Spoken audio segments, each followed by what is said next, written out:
réveil. Merci d'avoir choisi le morning pour vous informer. Vous êtes sur i24 News et nous sommes ensemble pour 2 heures d'actualité très chargée ce matin. Tout cela en direct depuis Tel Aviv, évidemment. Vous pouvez apercevoir la mer Méditerranée derrière moi. On démarre par les grands titres à la une de la presse arabe et israélienne ce matin.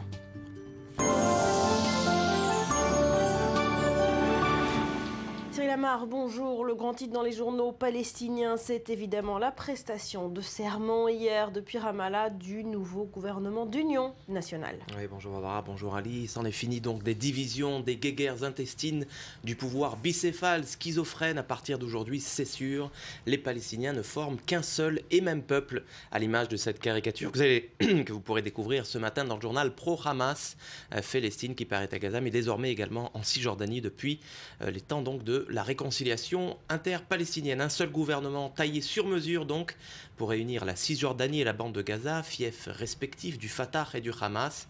Ça faisait 7 ans que ce n'était pas arrivé pour Ismail Haniyeh, qu'on découvre ici en une du même journal, le Premier ministre démissionnaire du Hamas. Eh bien, c'est un premier pas vers la réconciliation et vers la fin de la division politique. Le journal qui fait ce matin, vous allez le voir, le pédigré des ministres du nouveau cabinet palestinien, un cabinet dirigé par le Premier ministre sortant, Rami Hamdallah, est constitué de 17 personnalités indépendantes et de technocrates, dont 5 sont originaires de la bande de Gaza. Alors l'objectif prioritaire de cet exécutif, c'est de préparer des élections présidentielles et législatives d'ici la fin de l'année 2014, un cabinet qui pourra se mettre au travail ce matin dans la bonne humeur, puisqu'aussitôt formé, le département d'État américain a annoncé son intention de collaborer avec lui. Une décision dont se félicitent ce matin nos confrères du journal palestinien Al-Quds, qui paraît à Ramallah. Voilà, des déclarations du département d'État qui ont provoqué la déception, pour ne pas dire la colère d'Israël. Oui, des propos accueillis avec beaucoup d'amertume à Jérusalem. Le Haaretz parle ce matin de vives tensions entre Israël et les États-Unis après la prestation de serment du gouvernement palestinien. Alors que l'Israël proche du pouvoir va plus loin, selon le quotidien gratuit, Israël est tout simplement furieux contre les États-Unis. Un responsable israélien cité par le journal ne mâche pas ses mots. Washington aurait selon lui tout simplement planté un couteau dans le dos à Israël en acceptant de collaborer avec un gouvernement auquel prend part le mouvement terroriste Hamas. C'est que plus tôt dans l'après-midi, le cabinet de sécurité l'avait confirmé, Israël ne reconnaîtra pas le nouveau cabinet palestinien et il a annoncé également rompre donc toute relation avec ce gouvernement. Des mesures de rétorsion prises au terme d'une réunion houleuse du cabinet de sécurité, puisque selon les idiotes, des ministres de droite ont appelé à une réaction musclée, à savoir annexer les territoires palestiniens, alors que les ministres centristes, Yair Lapid, mais également Tzipi Livni, ont appelé quant à eux à des mesures bien plus modérées. Au final, c'est Netanyahou qui a tranché, nous allons le voir ici dans les colonnes du Israël Hayom, c'est donc de ne pas négocier avec le nouveau gouvernement palestinien et de tenir Mahmoud Abbas pour responsable de toute future dégradation sécuritaire. Alors toujours est-il que plusieurs éditorialistes appellent ce matin le Premier ministre à répondre intelligemment à cette nouvelle mesure palestinienne, comme Dan Margalit du Israël, qui est considéré pourtant comme le porte-voix du gouvernement israélien. Pour Dan Margalit, il faudra désormais tenter de retirer délicatement les chardes du Hamas, alors que dans les colonnes du Hédiot, c'est Ben Dror Emini qui estime qu'Israël devrait au contraire saluer la formation du gouvernement de consensus et annoncer qu'il est disposé à discuter avec tous ceux, sans exception, Hamas compris, qui accepterait les conditions du quartet, à savoir la reconnaissance de l'État d'Israël. Le Hamas, conclut Yémeni, demeure une organisation du djihadisme mondial. Il faut dévoiler son vrai visage, mais pour cela, il faut un peu d'intelligence et ces derniers temps, le gouvernement, malheureusement, en manque cruellement. Voilà, et on abordera évidemment ce thème dans cette édition. On termine, Cyril, comme on a commencé par des caricatures, cette fois en Syrie, puisque le scrutin présidentiel a démarré ce matin. Et oui, 2 dessins de presse, vous allez voir, qui paraissent ce matin dans le quotidien pro-régime Tachrin. Ce scrutin, c'est une claque infligée à l'Occident, qui est figurée ici par l'homme à chapeau. Et puis la deuxième caricature qui paraît dans le même journal, c'est celle de l'oncle Sam, qui veut rester sourd, vous voyez, sourd aux voix de la démocratie syrienne. Voilà. Merci beaucoup Cyril, on se retrouve tout à l'heure et on aborde le dossier syrien dans un instant avec vous, Ali Waket.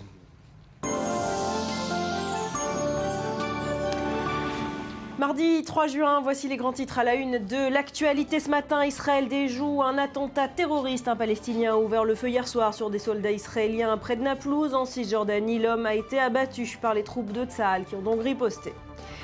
Les États-Unis annoncent qu'ils vont bel et bien travailler avec le nouveau gouvernement d'union palestinien. Israël s'est dit profondément déçu. Depuis hier, les Palestiniens ont à nouveau un seul gouvernement issu de la réunification Fatah-Hamas.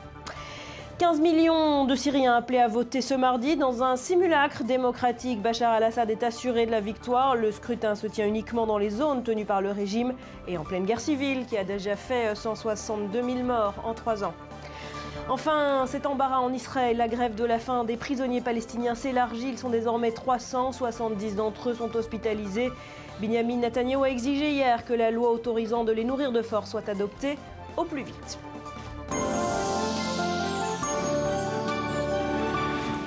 Les Syriens sont donc appelés aux urnes ce mardi. Objectif, élire un président. Bachar al-Assad, sa victoire en tout cas, ne fait aucun doute dans ce simulacre démocratique. Alors comment le président syrien a réussi ce tour de force malgré la guerre qui ravage le pays depuis 3 ans? Élément de réponse en images et on en parle juste après.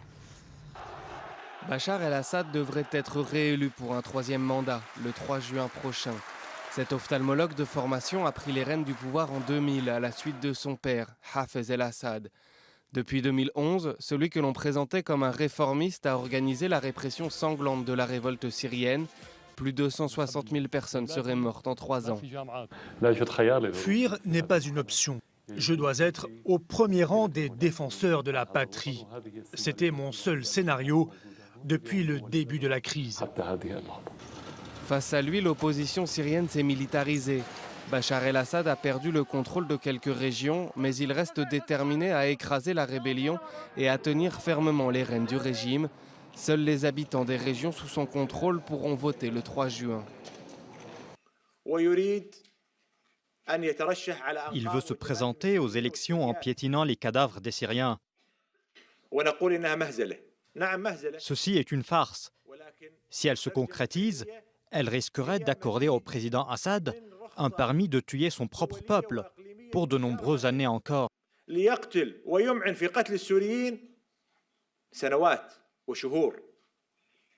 Fin mai, les derniers rebelles ont évacué Homs, la capitale symbolique de la révolution. Pour beaucoup, Bachar el-Assad est aujourd'hui dans une position de force, surtout depuis qu'il a tenu tête aux menaces d'intervention occidentale en août dernier. La communauté internationale l'accuse d'avoir utilisé des armes chimiques contre la population. Il semble avoir réussi à détourner le cours de l'insurrection. Beaucoup de gens, beaucoup de Syriens surtout, pensent aujourd'hui que Bachar al-Assad au pouvoir, c'est peut-être mieux que la terreur des groupes islamistes radicaux. Réélu pour 7 ans, Bachar el-Assad devra conduire un pays ravagé par la guerre civile où la moitié de la population vit dans une situation d'urgence humanitaire. Ali Wakad, bonjour. Merci d'être notre invité ce matin. Vous êtes journaliste indépendant, spécialiste du monde arabe. Qu'est-ce qu'il faut attendre de cette élection? Bon, l'équation pour le régime ce matin et cette journée, c'est la quantité des gens qui vont... le taux de participation. Le taux de participation contre la quantité des obus de mortier que les révolutionnaires, que les rebelles ont promis de faire plonger la Syrie aujourd'hui pour empêcher, pour éviter ces élections. Le défi du régime, c'est d'assurer le maximum de taux de participation et un minimum de cadavres, un minimum de bombes, des voitures piégées et des attaques suicides. Le régime a aussi encore un défi de démontrer au monde que ces élections ont eu lieu sur le maximum du territoire syrien. Et ça, c'est le grand défi. Le régime sera ravi avec un taux de participation qui sera autour de 70%, avec des élections qui auront lieu sur à peu près 70% aussi du territoire syrien. Alors voilà, on dit que ces élections sont truquées, que c'est un simulacre démocratique parce qu'elles se tiennent uniquement dans les zones où le régime est en place. Ça veut dire qu'on soutient Bachar al-Assad de toute façon.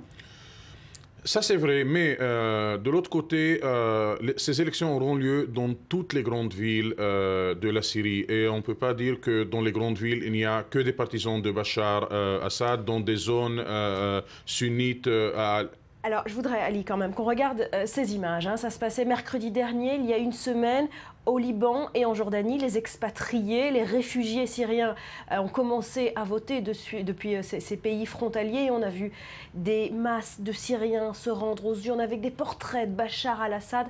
Pourquoi un tel engouement alors qu'ils sont des réfugiés qui ont fui la guerre?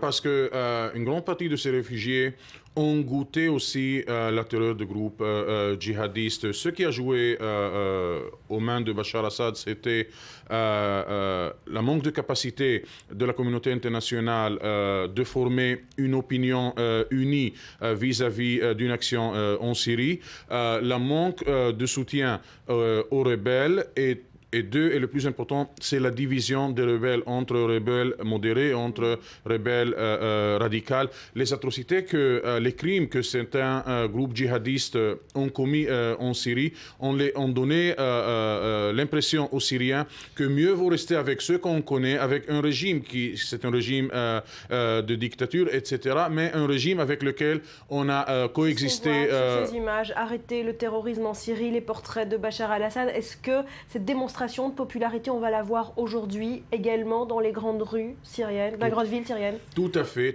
Mais comme j'ai dit au début, la question c'est combien et comment est-ce que l'opposition, surtout l'opposition armée djihadiste, sera organisée pour lancer les attaques qu'elle a promis ces derniers jours. Déjà hier, on a vu une voiture piégée à Homs, on a vu des obus de mortier s'envoler dans les grandes villes de la Syrie. La question, combien est-ce que cette terreur va empêcher les Syriens d'aller et montrer ces photos qu'on a vues au Liban aussi, à Damas, à Aleppo et à Homs. Alors, c'est quand même un tour de force impressionnant qu'a réussi Bachar al-Assad de se maintenir aussi populaire après 3 ans de guerre. On va essayer de comprendre rapidement comment il l'a réussi. Le parti Baas lui confère ce pouvoir. Qui est ce parti et pourquoi? Bon, le parti Baas, c'est un parti pan-arabique, c'est un parti qui prône aussi pour le socialisme arabe, mais je ne pense pas que c'est les cadres partisans ou que c'est l'histoire du parti Baas qui a donné cette victoire à Assad. On parle de victoire comme si ces élections étaient... exactement. Et ce n'est pas des élections comme on le connaît ici en Israël ou à l'Ouest, mais en tout cas, le choix entre Bachar al-Assad est désormais entre Bachar al-Assad et les djihadistes, et le peuple syrien a apparemment fait son choix. Mais il ne faut pas oublier que même avant cette guerre civile, les élites sunnites, ils étaient toujours aux côtés, ou à grande majorité, aux côtés du régime, plus les autres minorités alaouites, chiites, druzes, chrétiennes, etc. Donc on voit une masse qui est à côté du président. Alors, sur la scène internationale, son alliance avec Vladimir Poutine, il y a un peu plus d'1 an maintenant, lui a permis d'échapper à une intervention militaire occidentale. Est-ce que ça aussi, ça a renforcé Bachar al-Assad? Tout à fait. Les experts russes, les experts iraniens et les combattants du Hezbollah sont toujours présents sur le sol syrien. Ces élections, si jamais elles passent sans vraiment être trop sanglants comme les pronostics l'anticipent, sont une victoire très importante pour cet axe russe-iranien contre l'axe occidental mené par les États-Unis. Bachar al-Assad, depuis quelques semaines, a pris contrôle de la très grande majorité des sites stratégiques, des villes stratégiques en Syrie. Il reste quelques quartiers à Aleppo, mais sinon, le régime, il est présent sur la très grande majorité du sol syrien, sur la très grande majorité des grandes villes stratégiques en Syrie.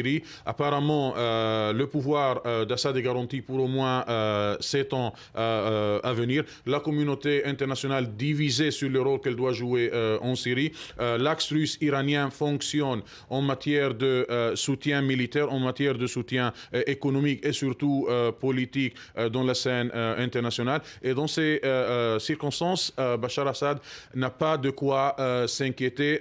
Et ce matin, on entend dans la presse syrienne que les projets de reconstruction de la Syrie ont déjà démarré. Et donc, on ne pense pas aux élections, on pense au jour d'après, le moment où Bachar Assad sera le président et les projets de reconstruction vont démarrer dans la Syrie. Un point important, la presse occidentale n'en a pas trop parlé. Il y a dans les villes moyennes et dans les villages des comités de réconciliation. Les chefs des villages, les chefs traditionnels des villages prend le rôle de médiateur entre le régime et le rebelle. Le régime accepte que le rebelle dépose leurs armes auprès de ses chefs traditionnels et une amnistie est garantie à ces rebelles. Et donc il y a un momentum qui joue vers le régime et les élections vont être le trône sur cette campagne de Bachar Assad. Merci beaucoup, Alio Aked. Merci beaucoup, Cyril. À suivre, les Américains annoncent donc qu'ils vont continuer de travailler avec le gouvernement d'union nationale palestinien. Les Israéliens sont furieux. On y revient après un nouveau journal.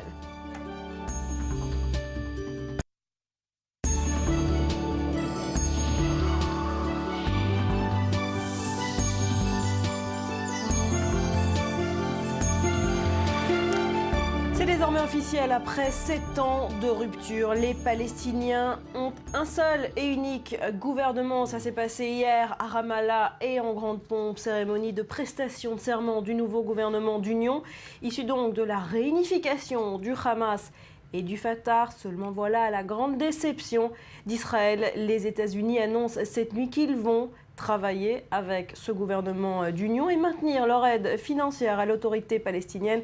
En Israël, on est furieux ce matin et on en parle avec vous, Boaz Bismuth, bonjour. Bonjour. Vous êtes notre éditorialiste, journaliste à Israël Hayom, mais avec vous, Maurice Fergan, rédacteur en chef i24 News. Alors d'abord un mot sur ce gouvernement d'union nationale, mais aucun membre du Hamas n'y participe. Exactement, on l'a appelé un gouvernement de technocrates. La question, c'est qu'il y a 17 ministres, dont 5 qui viennent de la bande de Gaza, qui ne sont pas directement liés au Hamas. Ce sont même, on peut dire, des proches de Mahmoud Abbas. Donc finalement, dans une certaine mesure, c'est effectivement un gouvernement qui n'est pas identifié totalement au Hamas, bien qu'il soit soutenu par le Hamas. Vous savez qu'Ismaël Haniyeh a remis les clés de son gouvernement et donc a confié l'administration de la bande de Gaza à Ramallah. Quel est l'intérêt d'Ismaël Haniyeh et du Hamas d'accepter ce deal, un gouvernement d'union, sans aucun ministre Hamas ? Ben, c'est une magnifique, comment on va dire, une espèce de certaine, encore une ligne rouge qu'on dépasse. Alors j'explique. C'est vrai qu'il n'y a pas de membres du Hamas dans ce gouvernement. Il est vrai aussi que c'est que des technocrates. Par ailleurs, ça a été dit dès le départ. Ça veut dire on s'attendait à cela, donc il n'y a pas de surprise. Mais il faut savoir que ce gouvernement a été présenté, a été accepté par la communauté internationale, surtout par les États-Unis, bien qu'il y a eu cette, comment on va dire, cette union là entre Hamas et Fatah. C'est quelque chose qui était inconcevable il y a quelques années encore. Donc voilà, encore une chose qu'Israël pouvait compter sur l'Occident, encore quelque chose qu'Israël pouvait compter sur son meilleur ami qui est les États-Unis, encore quelque chose qu'aujourd'hui n'existe plus. Et surtout, ce que je veux dire, pour moi, ce qui est choquant dans cette histoire, c'est bien sûr qu'il n'y a pas de membres du Hamas au gouvernement. Bien sûr qu'on peut aussi regarder la moitié du verre plein et de dire que finalement, peut-être c'est les modérés qui ont pris l'emprise sur les extrémistes. Malheureusement, on sait très bien que dans cette région, c'est jamais les modérés qui prennent. On le voit toujours dans chaque fois quand on pense qu'il y a un certain changement. Deux yeux, pour moi, c'est pas le fait qu'il n'y ait pas des membres du Fatah. Même s'il y avait 5, je sais pas, immigrants suédois habitant à Gaza qui vendent des cacahuètes et qui sont dans ce gouvernement, ce qui me choque, moi, c'est le fait que bien qu'il y ait fusion entre les deux, c'est quelque chose que la communauté internationale aujourd'hui accepte, tout en sachant ce qui est le Hamas. Le Hamas qui a déclaré qu'il n'abandonnerait pas sa branche armée, il continue de prôner le terrorisme et va bénéficier de tous les avantages maintenant d'avoir été blanchi. Et qui ne reconnaît pas Israël et sa charte. Sa charte est toujours là. Une nuance, je crois que le mot union là n'est pas adéquat. Il s'agit d'une réconciliation et pas d'une union ni d'une fusion. Le Hamas reste le Hamas, le Fatah reste le Fatah. Il s'agit simplement d'un accord politique pour constituer un gouvernement de technocrates. Alors politiquement, vous venez de dire justement le Fatah reste le Fatah. Bon, ça c'est à moitié. Allez, on va dire, allez, je accepte. Et le Hamas reste le Hamas. Donc il n'y a rien de nouveau. Alors justement, sur les positions politiques que va adopter ce gouvernement, Mahmoud Abbas joue les modérés pour le moment. Écoutez, moi je crois que ce gouvernement ne va adopter aucune position politique. Depuis le début, Mahmoud Abbas a annoncé que la conduite des pourparlers de paix avec Israël, c'est le fait de l'OLP et pas du gouvernement. Donc de ce point de vue, le gouvernement est là pour gérer une situation dite catastrophique dans les territoires et surtout dans la bande de Gaza. Donc ils ne seront pas là a priori, ces ministres ne seront pas là pour prendre des positions politiques. Maintenant, il faut voir comment ça va se développer, mais je crois que d'un point de vue processus de paix, Mahmoud Abbas garde la main sur ce processus et c'est lui qui va mener les négociations. Sauf si, élection palestinienne, il y aura dans 6 mois, c'est ce qu'est censé faire ce gouvernement. Et là, on peut craindre peut-être un raz-de-marée du Hamas. Pourquoi Mahmoud Abbas prend-il ce risque ? Alors c'est justement la stratégie du Hamas, c'est-à-dire de tenter une alliance avec le Fatah dans un gouvernement pour pouvoir asseoir son emprise en Cisjordanie et tenter d'avoir une large majorité aux législatives et peut-être la présidentielle. Ça, c'est une stratégie. Est-ce qu'elle va marcher ? On ne sait pas encore. Est-ce qu'Israël va laisser tenir ce scrutin en Cisjordanie ? Là, encore une fois, je dirais une situation un peu paradoxale. J'explique. D'un côté, bien sûr, vous voulez des élections parce que nous voulons une démocratie et parce que nous disons c'est-à-dire Israël, les dirigeants israéliens et les Israéliens aussi, les citoyens israéliens pensent que si finalement on aura un Moyen-Orient démocratique, donc les choses peuvent s'accélérer. Le processus de paix peut s'accélérer et peut enfin arriver à quelque chose de concret et de sérieux. Sauf que d'un autre côté, on sait très bien que lorsqu'il y a des élections comme en 2006, c'est toujours d'habitude, c'est pas toujours les gentils qui gagnent. Maintenant, dans ce cas-là, pour Israël, éventuellement, ça veut dire aujourd'hui, lorsque il fut un temps dans lequel Hamas c'est comme un drapeau rouge. Aujourd'hui, pas fusion, pas union, aller à un accord, le communauté internationale accepte. Demain, il y a élection et c'est le Hamas qui gagne. Donc d'un côté, finalement, Israël, à haute voix, va dire c'est très mauvais, regardez qui sont les dirigeants aujourd'hui des Palestiniens, de tous les Palestiniens. D'un autre côté, est-ce que ça peut arranger les gouvernements israéliens, pas seulement celui-ci, mais celui d'après ? Bien sûr que oui aussi. D'où la situation paradoxale d'Israël. Donc d'un côté, bien sûr, devant les caméras, on va bien sûr se lamenter sur le score. Derrière les coulisses, on va être très satisfait. Moins de pression sur Israël pour un accord qui ne convient pas à la volonté de Jérusalem. Alors, vous êtes d'accord avec ce que dit Boaz ? Ce n'est pas une gifle au visage d'Israël, ce qu'annonce Washington, de continuer à travailler avec ce gouvernement palestinien ? Non, je ne pense pas. Le seul problème, c'est un problème de timing. On avait déjà des informations selon lesquelles les Américains n'allaient pas écarter ce gouvernement. Ils voulaient vérifier d'abord sa composition. Ils n'ont jamais dit qu'a priori, ils le déniaient. Maintenant, ce qui était pour Israël une grosse déception, c'est que la déclaration américaine a eu lieu juste quelques heures après la prestation de serment. Oui, mais juste un mot, si vous permettez. On dit les Américains. Mais juste, il faut rappeler aussi aux téléspectateurs que les Américains, de qui est-ce qu'on parle ? On parle des Américains qui ont lâché Moubarak très vite. On parle des Américains qui ont oublié le peuple syrien. On parle des Américains qui ont dirigé par derrière la guerre contre Libye. On parle des Américains qui se sont fait pris la Crimée sous le nez. Donc, de regarder un petit peu aussi. Donc, dans une liste d'erreurs comme celle-ci, les Américains ont fait encore une erreur. C'est une erreur de plus pour vous ? Une erreur de plus, voilà. C'est une erreur de série. Encore 2 ans pour voir les prochaines erreurs. Maurice, non, je ne pense pas. Je pense que de point de vue d'un calcul proprement israélien, il y a une question de 6 mois avec ce gouvernement pour organiser les législatives et les présidentielles. Apparemment, Jérusalem prônait l'attente en disant attendons de voir, on verra bien ce qui va se passer.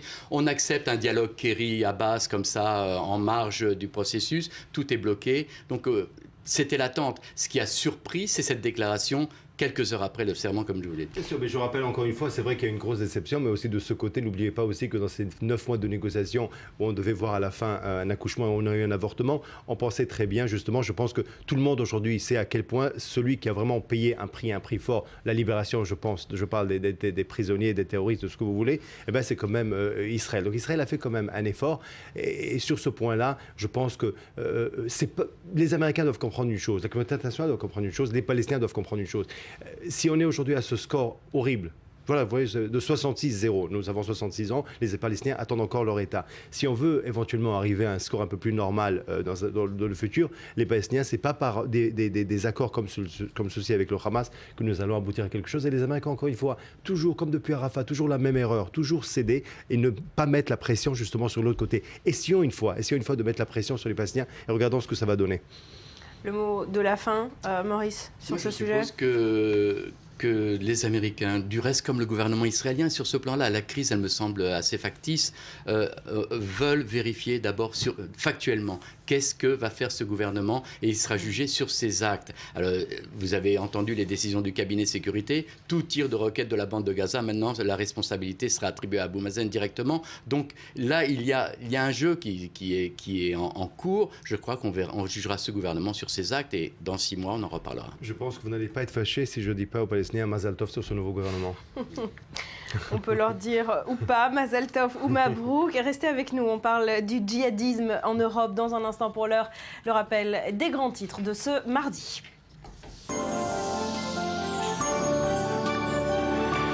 Israël déjoue un attentat terroriste. Un Palestinien a ouvert le feu hier soir sur des soldats israéliens près de Naplouse, en Cisjordanie. L'homme a été abattu par les troupes de Tsahal qui ont donc riposté. Les États-Unis, on vient de le dire, annoncent qu'ils vont travailler avec le nouveau gouvernement d'union palestinien. Israël s'est dit profondément déçu. Depuis hier, les Palestiniens ont donc à nouveau un seul gouvernement issu de la réunification Fatah-Hamas. 15 millions de Syriens appelés à voter ce mardi dans un simulacre démocratique. Bachar al-Assad est assuré de la victoire. Le scrutin se tient uniquement dans les zones tenues par le régime et en pleine guerre civile qui a déjà fait 162 000 morts en 3 ans. Enfin, cet embarras en Israël, la grève de la faim des prisonniers palestiniens s'élargit. Ils sont désormais 370 d'entre eux sont hospitalisés. Binyamin Netanyahou a exigé hier que la loi autorisant à les nourrir de force soit adoptée au plus vite.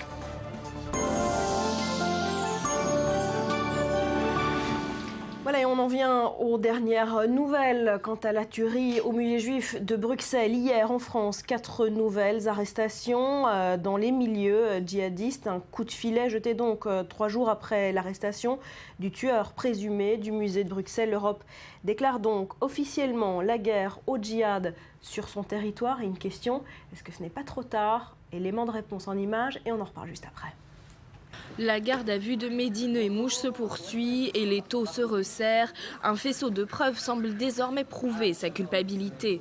La tuerie de Bruxelles serait alors le premier attentat d'un djihadiste revenu de Syrie en Europe. Un islamisme galopant qui inquiète plus que jamais les autorités qui tâchent d'agir contre la radicalisation de certains. Un arsenal de mesures est déjà à l'étude. Il s'agit de manière très concrète de prendre des mesures pour améliorer la circulation des informations entre nos services de renseignement, d'accentuer en tout point de l'Union européenne la détection et la surveillance des réseaux terroristes, aux frontières de l'Union également, dans les gares et dans les aéroports. Une surveillance accrue après l'échec de l'identification rapide de Mehdi Nemmouche, fiché par les services de renseignement après des séjours en Syrie, au Liban et en Turquie. Il n'a été appréhendé à Marseille qu'à la faveur d'un contrôle douanier inopiné. Des manquements des services de sécurité qui rappellent ceux de l'affaire Mohamed Merah, fiché lui aussi. Comme Merah, Mehdi Nemmouche a un parcours de petit délinquant devenu djihadiste. Incarcéré, il se radicalise en prison, vivier de l'islamisme radical. Il parfait sa formation sur Internet, véritable plateforme de recrutement et de diffusion du djihadisme. Une nébuleuse difficile à appréhender qui inquiète le ministre de l'Intérieur. La coopération internationale est une condition essentielle de l'efficacité pour réussir la lutte contre ces terroristes mobiles, utilisant les réseaux sociaux, exploitant avec cynisme et perversité les atouts de nos démocraties qui ont construit un droit de tolérance et de liberté dont ils n'ont que faire. Ce lundi, 4 autres personnes ont été arrêtées en région parisienne et dans le sud de la France. Ils sont soupçonnés d'être des recruteurs pour le djihad en Syrie.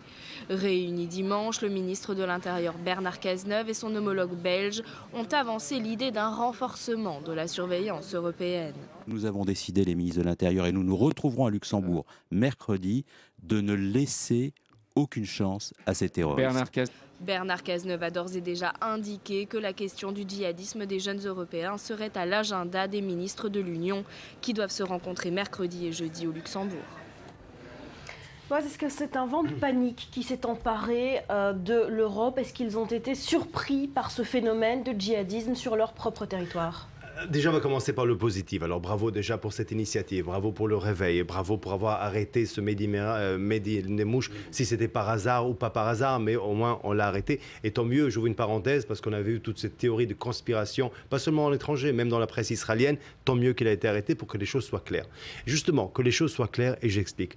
N'oubliez pas que là aussi, c'est quelque chose qu'on pouvait s'attendre. Ça veut dire, entre 2000 et 2004, j'étais correspondant à Paris, deuxième intifada, on se souvient très bien de tous ces événements, tous ces centaines d'événements antisémites que nous avons vus. Alors c'est vrai que de là, il y avait déjà le potentiel et il fallait qu'on franchisse le pas. Alors vous avez posé la question, est-ce que c'est un peu trop tard? Pour 12 personnes, les 12 victimes de Merach et de Nemmouche, c'est trop tard. Malheureusement, notre correspondant aujourd'hui qui était à Bruxelles nous raconte hier d'une source très, très haute placée sécuritaire en France qu'il y aurait encore 20 Nemmouches comme ça qui se baladent et qui attendent leur chance. Moi, je pense que chacun qui revient de Syrie, on parle de 770 en France, on parle de 250 à Bruxelles, encore des dizaines, voire des centaines qui sont actuellement là-bas et certains sont déjà revenus, chacun est un potentiel d'attentat. Maintenant, pourquoi est-ce qu'on a attendu un peu trop tard? Pourquoi est-ce qu'on a mis tellement peu? Pourquoi est-ce que les services qui s'occupent justement de ces djihadistes sont tellement restreints? C'est quelques-uns à peine en France, à Bruxelles. Ce n'est pas des dizaines qui s'occupent de ces dossiers et c'est quelque chose d'important.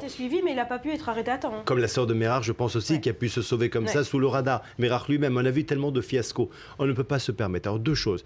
Un côté, c'est qu'il est temps d'appeler, comme on dit en français, d'appeler un chat, parce qu'avec le politically correct, on n'ose tellement pas froisser certaines communautés. Et oui, plus de 90% de cette communauté, 95, 99 si vous voulez, c'est des gens magnifiques, sérieux, tout ce que vous voulez. Mais malheureusement, de cette communauté, il y a ce 1%. Vous voulez 0,01%, ok si vous voulez. Mais cette communauté a aussi le rôle de travailler et de faire le travail justement contre eux, ça c'est un. Et aussi bien sûr, la classe politique européenne, que ce soit française, que ce soit belge, que ce soit autre, d'appeler un chat et de faire réellement le travail, parce que ce qu'on a vu, malheureusement, personne ne peut nous garantir que l'attentat de Bruxelles, après celui de Toulouse, avec toutes leurs ressemblances, serait ou sera le dernier. Merci à tous les deux d'avoir été avec nous ce matin. À suivre dans le Morning, c'est un phénomène qui prend de l'ampleur en Israël et qui inquiète les autorités. Plus de 300 prisonniers palestiniens sont en pleine grève de la faim. Leur état se détériore et les moyens d'agir sont faibles. Faut-il ou non les nourrir de force? On voit ça après un nouveau journal.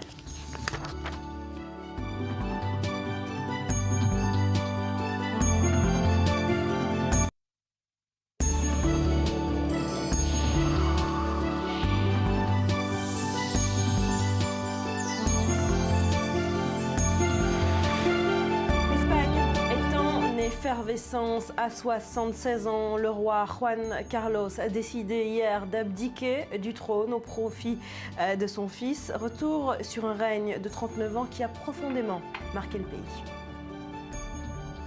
À 46 ans, Felipe, héritier du trône d'Espagne, est l'espoir d'une monarchie vacillante. Le soutien à la royauté est passé sous la barre symbolique des 50%, mais les 2/3 des Espagnols ont une bonne ou très bonne opinion du prince. Après Juan Carlos qui a ancré le pays dans la démocratie post-franquiste, Felipe aura pour mission d'assurer la continuité et de rétablir le prestige de la couronne.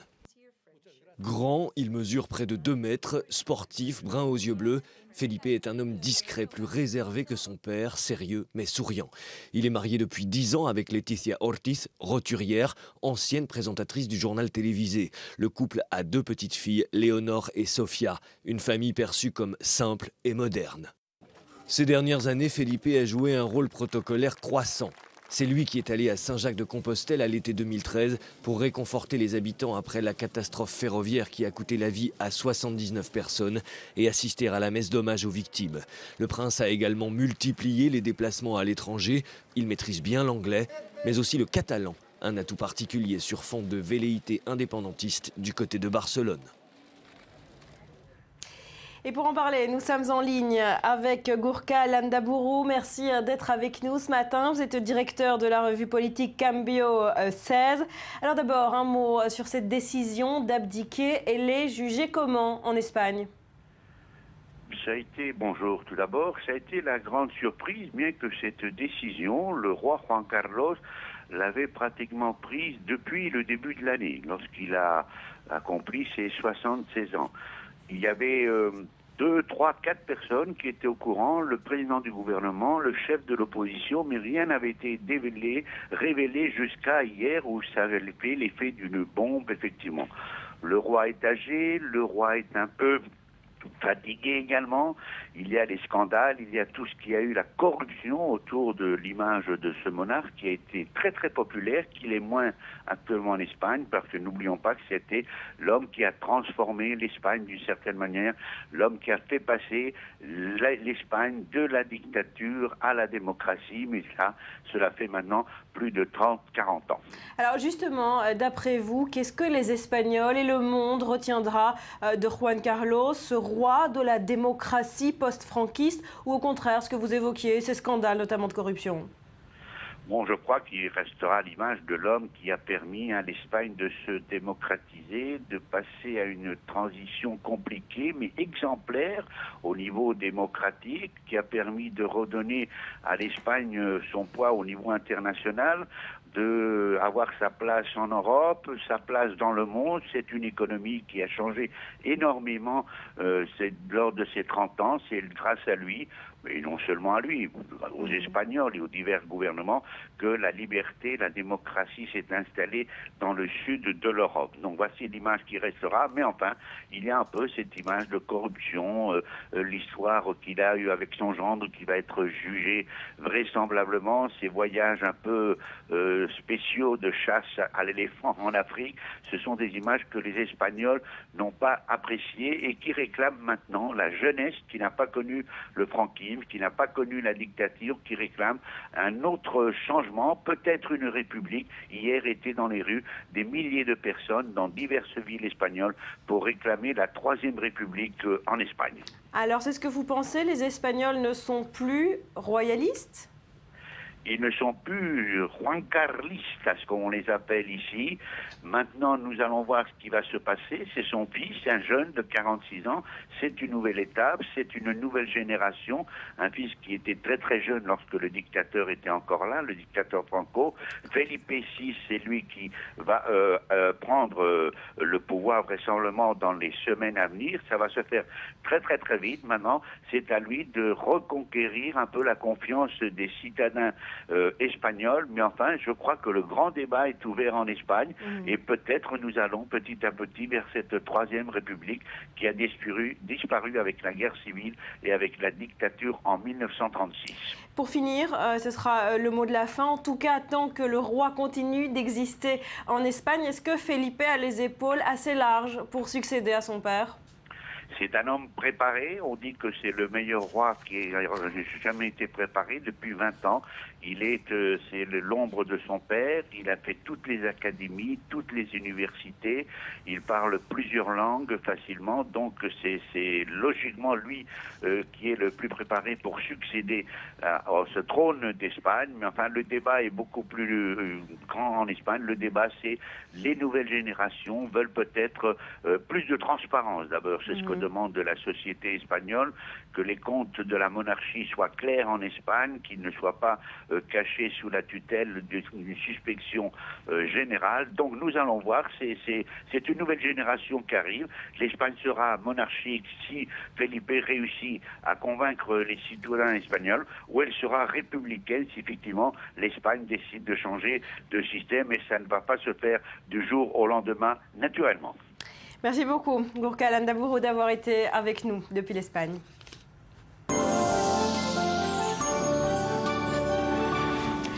Et nous sommes le mardi 3 juin, vous êtes sur i24 News à Tel Aviv. Voici les grands titres à la une de l'actualité. Israël déjoue un attentat terroriste. Un Palestinien a ouvert le feu hier soir sur des soldats israéliens près de Naplouse, en Cisjordanie. L'homme a été abattu par les troupes de Tsahal qui ont donc riposté. Les États-Unis annoncent qu'ils vont travailler avec le nouveau gouvernement d'union palestinien. Israël s'est dit profondément déçu. Depuis hier, vous le savez, les Palestiniens ont à nouveau un seul gouvernement issu de la réunification Fatah-Hamas. 15 millions de Syriens appelés à voter ce mardi dans un simulacre démocratique. Bachar al-Assad est assuré de la victoire. Le scrutin se tient uniquement dans les zones tenues par le régime et en pleine guerre civile qui a déjà fait 162 000 morts en 3 ans. Enfin, on va en parler dans un instant, cet embarras en Israël, la grève de la faim de prisonniers palestiniens s'élargit. Ils sont désormais 300. 70 d'entre eux sont hospitalisés. Binyamin Netanyahou a exigé hier que la loi autorisant à les nourrir de force soit adoptée au plus vite.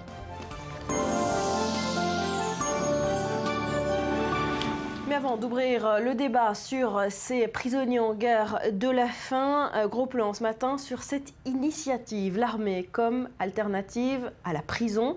Une unité d'élite prend en effet en charge dans le pays des jeunes délinquants. Objectif, les remettre sur le droit chemin. Reportage dans le nord d'Israël, à Saint-Jean d'Acre, signé Daniel Ziri. Un petit havre de paix à quelques kilomètres de la ville de Haïfa dans le nord d'Israël. Bienvenue à Nirim, un internat qui accueille une centaine d'adolescents dits à risque, venus des 4 coins d'Israël. Nirim, c'est un cadre pour des jeunes qui sont au bord du danger. La plupart des jeunes ici arrivent à la suite d'un ordre de la justice. Certains ont même dépassé la limite du pénal et ont été impliqués dans des actes criminels. Ce ne sont pas des délinquants, mais ils ont participé à des actes de délinquance. L'internat est parrainé par l'une des unités les plus prestigieuses de Tsahal. À leur arrivée ici, ces jeunes sont encadrés par des bénévoles, assistants sociaux et psychologues qui les aident à faire un travail de réorientation personnelle. Le but, les aider à réintégrer la société, passer leur baccalauréat et éventuellement servir dans l'armée. Notre approche est une approche qui dit qu'il faut parler avec l'adolescent, travailler avec lui et lui apprendre en tenant compte de ses capacités et non des domaines dans lesquels il échoue. On voit le jeune avec tous ses points forts et c'est cela qui permet de lui fixer des objectifs bien plus importants que ceux qu'on lui a fixés jusqu'ici. Ce travail se fait à travers beaucoup de communication, mais aussi avec des excursions dans la nature. Un processus souvent très difficile pour ces jeunes. Mon père est décédé lorsque j'avais 6 ans et je ne savais pas quoi faire de mes sentiments. Il y a eu de la drogue, de la violence, la police, beaucoup de douleurs. Je suis arrivé ici à 15 ans pour commencer à changer et remettre ma vie sur la bonne voie. Au début, j'avais beaucoup de mal à m'intégrer. Il y avait des discussions en groupe et moi je ne disais rien. Et dans la 2e année, j'ai commencé à m'ouvrir un peu aux gens ici. Le parcours de ces jeunes à Nirim est parsemé d'épreuves. Ils apprennent ainsi à faire face aux situations compliquées du quotidien. Avant, quand je me disputais avec mes parents, la première chose que je faisais, c'était fuguer. Et avec le temps que j'ai passé ici, j'ai commencé à apprendre à reconnaître ce que j'ai fait de mal, à demander pardon, à assumer mes responsabilités. J'ai appris à exprimer mes sentiments calmement, à expliquer ce que je ressens et ne pas le faire à travers des comportements problématiques. Je suis quelqu'un de beaucoup plus calme et logique. Je prends la vie de façon bien plus décontractée et si j'échoue dans quelque chose, j'ai appris que ce n'est pas la fin du monde. J'ai découvert la force qui est en moi. Ici, ils veulent te faire parler, te faire exprimer tes sentiments. Mais j'ai aussi découvert les mauvaises choses que j'avais en moi. Avant, par exemple, je me vengeais à chaque fois que quelqu'un m'embêtait. Dans un mois, ces adolescents auront fini leur scolarité et entameront, comme tous les Israéliens de leur âge, leur service militaire dans Tsahal. Malgré les craintes et les dangers que suscite cette transition, ces jeunes estiment être suffisamment armés pour affronter le retour à la vie hors des portes de Nirim. Et on en vient à ce phénomène qui prend de l'ampleur et inquiète les autorités israéliennes. Plus de 300 prisonniers palestiniens sont désormais en pleine grève de la faim. 70 d'entre eux sont hospitalisés. Leur état se détériore et les moyens d'agir sont assez faibles. Alors la question qui taraude les Israéliens ce matin, c'est de savoir s'il faut ou non les nourrir de force. Cyril Amar, vous nous en dites plus. Oui, Barbara, c'est une grève de la faim qui prend de l'ampleur non seulement compte tenu du nombre de grévistes, vous l'avez dit, qui ne cesse de croître. Je me suis entretenu hier avec la porte-parole de l'administration pénitentiaire et elle me disait que 320 détenus palestiniens refusent actuellement donc de se nourrir dans les prisons israéliennes, mais le mouvement aussi fait des émules dans la rue palestinienne, puisqu'il faut savoir qu'en signe de solidarité, des milliers de Palestiniens sortent dans les rues pour protester contre la détention qu'ils jugent arbitraire donc de certains détenus palestiniens et de plus en plus donc de manifestations se multiplient dans les grandes villes, aussi bien en Cisjordanie que dans la bande de Gaza. Et puis troisième axe, oui, c'est l'internationalisation du dossier, à savoir que des organisations humanitaires palestiniennes mais également israéliennes, eh bien, ont tout simplement envoyé une pétition à Catherine Ashton, donc la chef de la diplomatie européenne, pour lui demander d'agir de manière urgente au sujet donc de ces détenus et de ce grévistes de la faim dans les prisons israéliennes. Qui dépassent les frontières. Alors pour qu'on comprenne bien le phénomène, quand et surtout pourquoi ces prisonniers ont entamé cette grève ? Alors la grève a été entamée le 24 avril dernier, c'est-à-dire c'est un peu plus de 5 semaines, donc c'est quand même beaucoup. Des prisonniers qui se nourrissent qu'avec un petit peu d'eau et de sel, ou voire de sucre, donc vraiment alimentation minimale. Ils étaient 80 au départ, ce sont des détenus administratifs, et puis quelques 240 autres détenus sécuritaires cette fois-ci les ont rejoints dans la grève en signe de solidarité. Alors vous l'avez dit, 70 d'entre eux sont déjà hospitalisés. Alors ils sont hospitalisés dans les hôpitaux civils et non pas de l'administration pénitentiaire, ce qui rend difficile aussi la tâche de leur hospitalisation, parce que c'est un dispositif de sécurité très serré qui doit être mis en place pour assurer leur sécurité. Leur vie n'est pas en danger, selon ce qu'on dit de l'administration pénitentiaire. Sivan, la porte-parole, me disait hier que c'est une règle d'or au sein de l'administration pénitentiaire.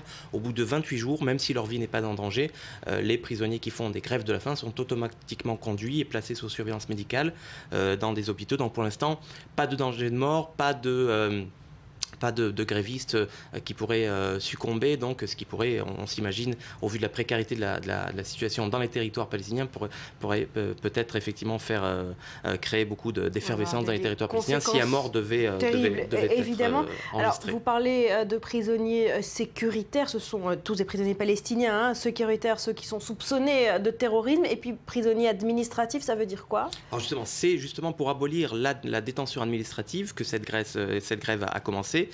Ces prisonniers réclament soit d'être libérés, soit d'être jugés. Alors la détention administrative, c'est quoi? Bien, c'est tout simplement une disposition du droit israélien qui est reconnue par le droit international, il faut le préciser, mais dont l'interprétation est souvent controversée, puisque tout dépend le temps de cette détention administrative.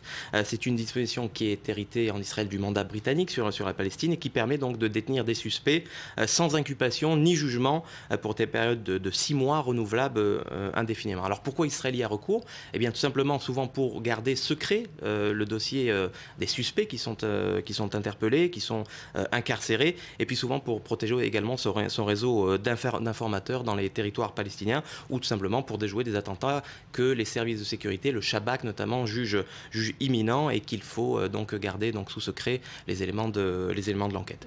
On aura compris des prisonniers qui ont souvent un lien avec le terrorisme.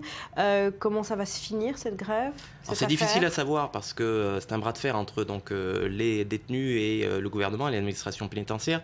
L'administration pénitentiaire qui me dit qu'elle est en dehors de toute considération politique, c'est que c'est à la justice, au gouvernement de se prononcer sur la question de la détention administrative. Pour l'instant, personne ne veut négocier avec les détenus pour que la détention administrative soit modifiée. Cela nécessite donc un changement au niveau de la loi. Donc c'est un changement d'une loi fondamentale qui doit être révisée. Un bras de fer qui a été boosté par les demandes de Netanyahou hier, qui a demandé d'accélérer les débats en cours à la Knesset pour permettre aux autorités pénitentiaires d'alimenter de force les détenus qui ont entamé la grève de la faim. À savoir que les autorités israéliennes ont déjà cédé, c'était en 2012, lorsqu'ils ont libéré un détenu qui faisait la grève de la faim pendant 66 jours. Donc c'est peut-être sur ce précédent que comptent les actuels grévistes de la faim. Le débat se poursuit. Merci beaucoup Cyril. On se retrouve après un nouveau journal. On parlera des Rolling Stones qui ont atterri, vous le voyez, hier en Israël pour un concert historique mercredi.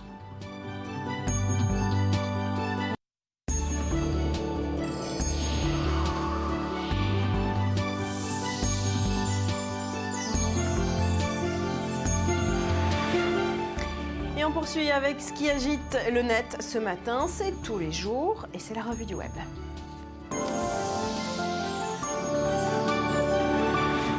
Rudy, on commence ce matin par un selfie, c'est le selfie du jour et il donne le tournis. Oui, on est très exactement à 9 jours du début de la Coupe du Monde au Brésil. Le photographe anglais Lee Thompson nous offre sur son site ce selfie pris sur la tête du Corcovado, le Christ Rédempteur, cette statue de 38 mètres qui surplombe la Rio de Janeiro. Alors pour nous offrir ce selfie vertigineux, il a grimpé donc les 12 escaliers qui mènent au sommet. Il l'a filmé, je crois qu'on a une petite vidéo du making-of qu'il a mis mis sur son site. Et puis après 20 minutes d'ascension, cette impression incroyable, vous allez le voir, il sort et voilà, et donc il a réussi à faire donc ce fameux selfie. Il dit sur son site, lorsque l'occasion s'est présentée de prendre le premier et jusqu'ici le seul selfie au monde avec Jésus, il n'a pas pu résister. Je rappelle évidemment qu'il avait l'autorisation des autorités pour ce projet photo.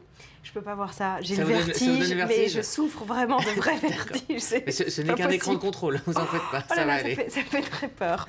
Dans le reste de l'actu qui agite le web ce matin, c'est la Syrie qui a démarré son scrutin présidentiel. Oui, un vote qui a commencé donc ce matin et qui se déroule sous les yeux atterrés des internautes, jugés plutôt un vote qui se passe uniquement dans les zones sous contrôle de l'armée de Bachar al-Assad, de faire valoir contre le président syrien, Maher al-Adjar, parlementaire d'Alep, et Hassan al-Nouri, un entrepreneur qui fabrique du cirage. Bref, une élection qui va permettre de donner un troisième mandat à Bachar al-Assad dans une Syrie déchirée par 3 ans de guerre civile qui a fait plus de 160 000 morts et des millions de déplacés. Alors je vous le disais, fausse pluralité illustrée par cette image postée par Alexandra. On voit 4 affiches électorales d'Assad avec comme sous-titre « Me, myself and I », moi et moi-même tout simplement. D'autres ont détourné le slogan de campagne de Bachar al-Assad qui est « Sawa », c'est-à-dire « Ensemble ». Je vous en avais parlé ici. Alors voilà son slogan écrit maintenant en lettres de sang par ce tweetos syrien vivant à Washington. Et puis dans la même veine, cette peinture de Hassan Saleh qui parle d'elle-même avec comme commentaire « Dans les urnes, le sang des Syriens ». Et puis beaucoup sur Internet dénoncent le silence de la communauté internationale dans le conflit en général, mais aussi sur ce qui semble être ce simulacre de démocratie. Hicham Melem, journaliste libanais, tweet « Après avoir pulvérisé la Syrie, Assad est sur le point de commettre une autre fraude électorale et le monde s'apprête à faire semblant de subir un choc ». Et toujours dans la région, on reparle évidemment ce matin du gouvernement d'union nationale palestinien. Ils ont prêté serment hier à Ramallah. Le Premier ministre israélien Benjamin Netanyahou réagit sur Twitter. Alors oui, on va s'intéresser au compte Twitter du Premier ministre israélien, et ce en 2 temps. Alors le premier temps, c'est le 1er juin, soit avant l'annonce du gouvernement palestinien qui a eu lieu hier. Alors ça commence par un appel à la communauté internationale à ne pas reconnaître le gouvernement palestinien dans lequel sera intégré le Hamas. Il dit le Hamas reste le Hamas, et puis il devient plus virulent. Le Hamas est une organisation terroriste qui appelle à la destruction d'Israël et la communauté internationale ne doit pas l'accepter. Puis on est passé ensuite aux infographies qui ont été en fait retweetées du compte officiel du Premier ministre israélien. On rappelle que le Hamas avait condamné l'exécution de Ben Laden par les Américains. Donc c'est un message qui est directement adressé aux Américains. Donc ça, c'était avant l'annonce. Ensuite, il y a donc les Américains qui soutiennent ce gouvernement finalement, et c'est là que le Premier ministre se fâche sur son compte Twitter. Alors hier, dans la soirée, après un silence numérique d'à peu près 24 heures, le lancement de la campagne à la rencontre des nouveaux partenaires du président Abbas, avec des images chocs comme ce bus israélien éventré après un attentat, ou encore cette image... Ça, c'est posté sur le compte Twitter du Premier ministre enfin, vous voyez, israélien. Donc ça c'est le compte officiel du Premier ministre israélien. Cette image où le Hamas est soupçonné d'utiliser des enfants comme boucliers humains, et ce fait qui est rappelé à la communauté internationale, le Hamas ne reconnaîtra jamais Israël, une position, dit cette infographie, rappelée juste après la signature de l'accord de réconciliation. Donc on est passé à une offensive médiatique sur Internet, sur le compte de Benjamin Netanyahou, qui a énormément tweeté dans cette période, alors que normalement on peut compter ses tweets à des événements importants comme le pape ou par exemple les attentats de Bruxelles, mais là les tweets se sont enchaînés. Voilà pour cette campagne de com sur Twitter de Benjamin Netanyahou. Un mot de high-tech. Rudy également, on ne pouvait pas passer à côté. Nouvelle keynote d'Apple hier soir. Oui, alors c'est la grand-messe des fans d'Apple. C'était hier, nouvelle keynote. Ces conférences qui ont été lancées par Steve Jobs où Apple révèle ses nouveautés. Donc ça se passait hier à San Francisco lors du WWDC, le grand rassemblement des développeurs à retenir. Donc pas de nouvelles machines pour le moment, on le savait, on s'en doutait. Juste le lancement des nouvelles versions des logiciels Mac OS 10 et iOS. Nouveau style en flat design pour le iOS, pour OS 10 plutôt. OS 10 qui devient un Yosemite, donc c'est la nouvelle version, donc c'est ce qui équipe les ordinateurs Apple, et donc sera plus proche de la version mobile que vous avez actuellement sur vos iPhones. Alors la nouveauté, c'est iCloud Drive, on pourra y stocker n'importe quel fichier qui sera synchronisé depuis n'importe quel ordinateur, tablette ou mobile, et également un tas de nouvelles applications intégrées comme Else pour gérer sa forme, ou même des améliorations sur Siri, le fameux système de commande vocale. Alors évidemment, tout le monde attend de savoir à quoi va ressembler l'iPhone 6. Et bien en fait, cette keynote, par la puissance en fait des logiciels développés, donne des indices sur la puissance matérielle du prochain iPhone qui devrait peut-être sortir en septembre. Moi j'ai une question, je suis pas du tout technique, voilà, je sors de ce technique. Est-ce que l'iPhone 6 aura une meilleure batterie? Je souffre des batteries de mon iPhone 5. Et ben en fait, le problème de la batterie, c'est que plus à chaque fois on améliore les batteries, mais on en demande toujours plus à la machine, donc on a toujours ce sentiment de manque de batterie. Si vous vous souvenez de votre... Non, on a beaucoup de fichiers dans le portable et il faut à chaque fois les fermer. Absolument. Le fait de ne pas les fermer utilise énormément la batterie. Et puis c'est intéressant, c'est pas fait pour rien, Barbara, c'est aussi pour acheter ces petits chargeurs portables, vous savez, livrés directement par Apple. C'est du marketing. Bon, d'accord. Voilà pour le débat Apple du jour. On termine en musique et en bouteille de bière. Oui, ils s'appellent les Bottle Boys. Ils ont fait plus de 400 000 vues avec un hommage à Michael Jackson qu'on va regarder.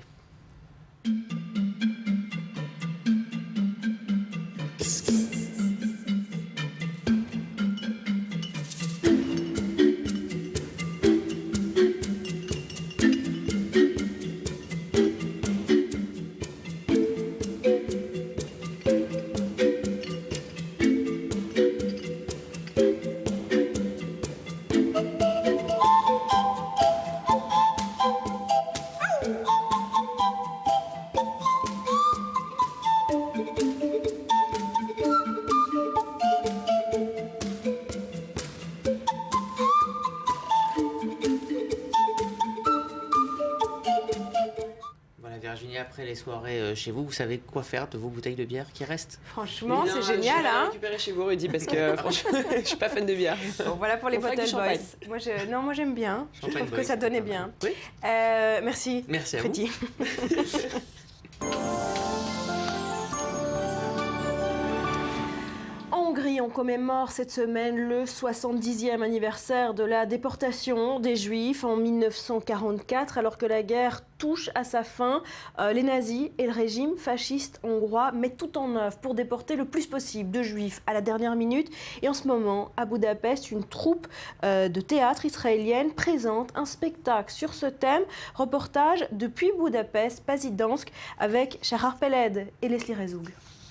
Long périple pour la troupe du théâtre Cameri de Tel Aviv. Les comédiens se sont rendus à Budapest pour donner une représentation de la pièce mythique de Yehoshua Sobol, Ghetto, au Théâtre national de Hongrie. La pièce Ghetto est la bonne pièce, jouée au bon endroit, sur le bon sujet et au bon moment. C'est probablement l'une des pièces les plus importantes jamais écrites en Israël ces 35 ou 45 dernières années. C'est une très belle pièce, très importante.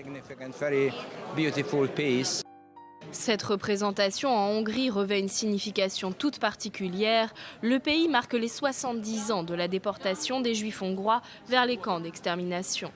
C'est un très grand événement qui marque les 70 ans de la déportation des Juifs de Hongrie vers les camps de la mort. Mais en même temps, le Cameri fête ses 70 ans. C'est un symbole de la renaissance spirituelle et physique pour les Juifs et les Israéliens. Cette œuvre relate l'histoire incroyable du théâtre juif du ghetto de Vilnius pendant la Deuxième Guerre mondiale. Ghetto, joué pour la première fois en Israël en 1984, a fait le tour du monde. Traduite dans plus de 20 langues, la pièce a remporté un franc succès dans 66 théâtres de Tokyo jusqu'à Londres. Aujourd'hui, la représentation est donnée là où les Juifs ont été expulsés il y a 70 ans. Avec un public de 2500 personnes, dont des membres du gouvernement et des députés hongrois, les services de sécurité sont en alerte. Le déplacement de la troupe du Cameri est encadré de forces de sécurité qui gardent l'édifice et la délégation à cause des menaces des groupes néo-nazis et des manifestations contre Israël et les Juifs. Nous sommes prêts à discuter de toutes les questions que cette pièce soulève. Elle soulève en effet des questions très complexes sur plusieurs sujets. Donc nous sommes contents également des idées controversées proposées dans cette pièce. L'acteur Itai Tiran est un habitué des controverses. Il joue le rôle difficile d'un officier nazi. L'un des moments forts de cette œuvre montre la sélection des enfants du ghetto où l'on détermine qui vivra et qui mourra. Cette fois, les enfants étaient hongrois et toute la scène s'est jouée en hongrois. Le public en a eu des frissons. Tout d'un coup, cela a une nouvelle signification. Ces enfants n'étaient pas forcément juifs, ils peuvent représenter n'importe quelle origine.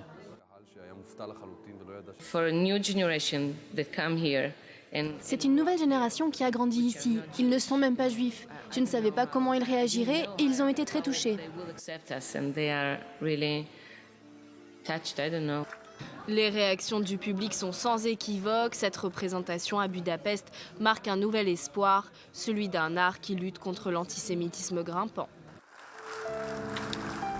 Voilà, on passe à toute autre chose. Décidément, avec vous, Virginie, on perd pas de temps. Si vous êtes là aujourd'hui en plateau, c'est pour apporter une solution à tous ceux qui en ont assez de sortir leur chien. Exactement. Alors, on a connu Domino's Pizza, on a connu aussi Amazon avec ce modèle de livraison de pizza par un drone efficace, plus rapide et économique. Eh bien, Jeff Myers, lui, a eu une autre idée, c'est celle de promener son Golden Retriever à l'aide de ce même drone, parce que devoir sortir son chien plusieurs fois par jour, Barbara, eh bien, c'est embêtant pour ne pas être vulgaire. Alors, tout de suite, vous allez découvrir une vidéo qui vous permettra de comprendre comment fonctionne ce drone. Alors ça se passe à New York, quand un chien est promené par son nouveau maître robot. Voilà ce que ça donne.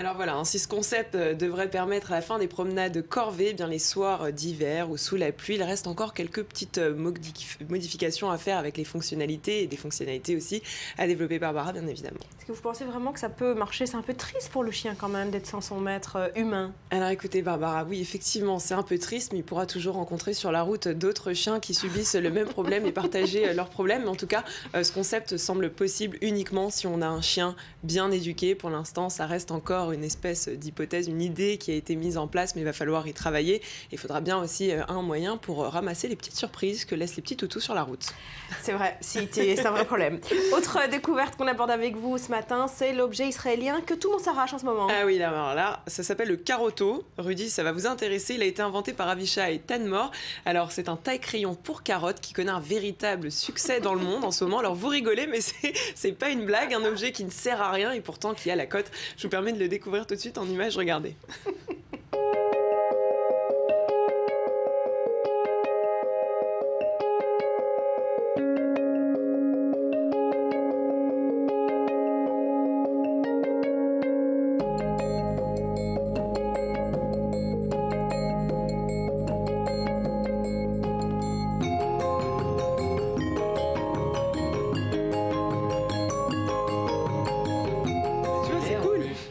Bah non, mais il trouve ça laid. Je viens d'entendre, c'est laid. Pas du tout. Oui, c'est joli pour les décorations de salade. Bon, peut-être ça sert à ça, décorer les salades. Ça lui est venu comment cette idée en tout cas? Alors en tout cas, écoutez, il a étudié le design industriel à Bezalel. Puis après ses études, eh bien, il a décidé de marier études et vie quotidienne. C'est pour ça qu'il s'est mis à créer des objets dont personne a priori n'a besoin. Et c'est par passion qu'il est devenu le roi du gadget. Alors vous allez le voir sur l'image qui va arriver. C'est lui, voilà, qui a créé Pinocchio. Et puis on a aussi Gepetto, c'est un crayon qui a été vendu, attention Barbara, à plus de 80 000 exemplaires dans le monde entier. Donc ce n'est pas rien, ça sert à rien. C'est l'objet incontournable de la matinée. Merci, on Barbara, peut pas s'en passer. Exactement. D'ailleurs, bientôt, je vais vous présenter le Rudito.